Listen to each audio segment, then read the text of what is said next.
नमस्कार दोस्तों।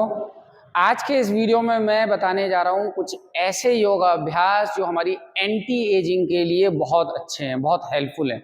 Anti ageing यानी कि हमारे एजिंग के प्रोसेस को थोड़ा स्लो कर देना। जब हम बहुत छोटे थे तो हम सब भी फ्लेक्सिबल थे, हम सब की मांसपेशियाँ कुछ इतनी फ्लेक्सिबल थी कि अगर आसानी से आगे झुकना हो या ऊपर खड़े होना हो या पीछे मुड़ के कुछ रखना हो, उठाना हो, तो ये सब बड़ा आसान था। एजिंग के साथ हमारी मांसपेशियां धीरे धीरे स्टिफ पड़ने लगती हैं और उनको सपल करना और साथ साथ स्ट्रॉन्ग बनाए रखना एक हेल्दी एजिंग के लिए बहुत ज़रूरी प्रोसेस है। तो इस वीडियो में हम जानेंगे आज कुछ ऐसे सरल योगा अभ्यास और एक्सरसाइजेस जो हमारी फ्लेक्सिबिलिटी और स्ट्रेंथ को बढ़ाने वाले हैं। इन अभ्यासों को करके हम अपने एजिंग के प्रोसेस को स्लो डाउन करेंगे और अचीव करेंगे एक अच्छी हेल्थ और बेटर फिटनेस। तो वीडियो की शुरुआत करते हैं कुछ वार्मिंग अप एक्सरसाइजेस के साथ। दोनों पैरों के बीच में आप लगभग 3 से 3.5 फीट का फासला कर लीजिए। बैक को सीधा कीजिए, हाथों को ढीला छोड़ते हुए इस तरह से करेंगे कटी चक्रासन के कम से कम 20 रिपीटेशन, ताकि हम अपनी पूरी स्पाइन को एक्टिवेट कर सकें और ब्लड के सर्कुलेशन को पूरी बैक मसल्स की तरफ ले आएं। तो इस अभ्यास को दोहरा लेंगे धीमी गति के साथ और इसे करने के बाद अब आप अपने दोनों पैरों के बीच में थोड़ा फासला बना लीजिए, गैप बना लीजिए। हाथों को दोनों घुटनों के ऊपर इस तरह से रख लीजिए और दीजिए धीरे धीरे ट्विस्टिंग। ट्विस्ट कीजिए राइट साइड, ट्विस्ट कीजिए लेफ्ट साइड। जिस तरफ आप झुकते हैं आप पीछे उसी तरफ देखेंगे, वापस सेंटर में आएंगे। सांस छोड़ते हुए आप लेफ्ट साइड देखेंगे, सांस लेंगे सेंटर, सांस छोड़ते हुए राइट साइड। अभ्यास को हम धीमी गति के साथ लगभग 12 बार दोहराते जाएंगे। तो ऐसा करने से हम अपनी पूरी बैक, हिप, नी, इन मांसपेशियों को थोड़ा एक्टिवेट कर देंगे, इनकी टाइटनेस को थोड़ा रिलीज कर लेंगे। अब इस पोजीशन में आप आ जाइए जहां दोनों पंजों के बीच में आपके लगभग 2-2.5 फीट का फासला है, यानी कि आपके हिप विड्थ अपार्ट डिस्टेंस है। हाथों को कमर पे रखते हुए धीरे से हम आगे की तरफ झुकेंगे, जितना आगे झुक सकते हैं। हाथों को नीचे लाएंगे, सर को ढीला, धीरे से ऊपर आते हुए हाथ कमर पे रखेंगे और हल्का पीछे की तरफ झुकेंगे। वापस सांस छोड़ते हुए आप आगे झुकिए, सांस लेते हुए धीरे धीरे पीछे की तरफ।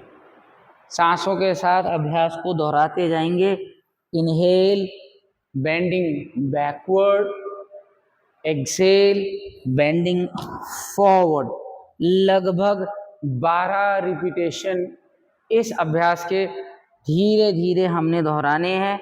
अपनी पूरी लेग की मसल्स को स्ट्रेच दे रहे हैं। जब आप आगे झुक रहे हैं आपकी हैमस्ट्रिंग, आपकी काफ, आपकी लोअर बैक मसल्स स्ट्रेच हो रही है।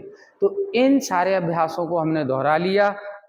अगले अभ्यास के लिए अपने पैरों के बीच में ऐसे कुछ डिस्टेंस बनाएंगे और करेंगे सुमो स्क्वाट लंजेस, क्योंकि हम अपनी मसल्स को स्ट्रेंथ देना चाहते हैं और एजिंग के प्रोसेस को स्लो करने के लिए बहुत ज़रूरी है कि हमारी मसल्स स्ट्रॉन्ग भी हों, सपल एंड स्ट्रॉन्ग।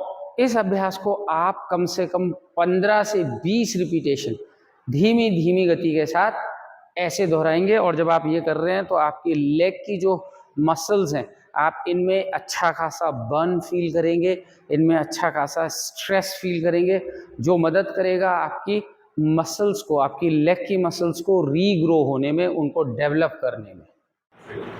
अब हम करने जा रहे हैं हमारा अगला अभ्यास जो कि है स्क्वाटिंग। अगर आपको किसी तरीके की घुटनों की तकलीफ है, नी में पेन बना रहता है, तो आप इस अभ्यास को चेयर के साथ करेंगे। एक कैसी भी चेयर आप अपनी मैट के ऊपर रख दीजिए और ऐसे आराम से बैठते हुए दोनों हाथों को इंटरलॉक कीजिए। अब यहाँ से धीरे से ऊपर उठिए और धीरे से पीछे। यदि आपकी एज ज़्यादा है, आप 60 अबव है, आपके जॉइंट्स थोड़े वीक हैं, तो बेहतर है कि आप इस अभ्यास को चेयर के साथ दोहराते जा रहे हैं। और अगर आप हेल्दी फिट इंडिविजुअल हैं तो आपने बिना चेयर के अभ्यास को स्क्वाटिंग के धीरे धीरे इस तरह से दोहरा लिया। बहुत ज़रूरी है कि हम अपनी मसल्स पे स्ट्रेंथ दें, अपने जॉइंट्स को स्ट्रॉन्ग बनाएं। बॉडी वेट से भी ये एक्सरसाइजेस आसानी से अचीव की जा सकती हैं। तो इस तरह से हम स्क्वाटिंग के लगभग 15-20 रिपीटेशन आसानी से दोहरा लेंगे। और अब करेंगे हम कुछ अपनी आर्म्स की स्ट्रेंथ को बिल्ड करने वाली एक्सरसाइजेस, जिसके लिए हम चेयर से करेंगे पुशअप्स एंड चेयर की हेल्प से करेंगे डिप्स। तो आपने चेयर को सामने रखा, दोनों घुटनों को ज़मीन पे रखते हुए थोड़ी सी डिस्टेंस चेयर से बना ली और चेयर को पकड़ते हुए इस तरह से आप चेयर की मदद से करिए चेयर से डिप्स, या आप बेड, अपने घर के बेड पे दोनों हाथों को रखिए और धीरे धीरे पुशअप्स। एक बहुत अच्छी एक्सरसाइज है आपके आर्म्स, आपकी चेस्ट की स्ट्रेंथ को, आपकी इन मसल्स को रीबिल्ड करने के लिए।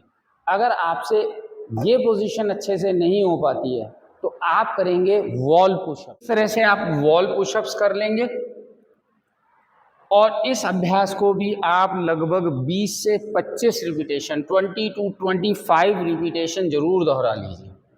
हम करेंगे कोर स्ट्रेंथनिंग के लिए बोट पोज। दोनों हाथों को इस तरह से थाइज के ऊपर रख लीजिए, सांस छोड़ते हुए अपने पंजों को, अपने पैरों को ऊपर उठाइए, हाथों को अपने पैरों की तरफ पॉइंट करते हुए और सांस लेते हुए धीरे से नीचे। तो आपने सांस छोड़ी, ऊपर आए, सांस ली, धीरे से नीचे।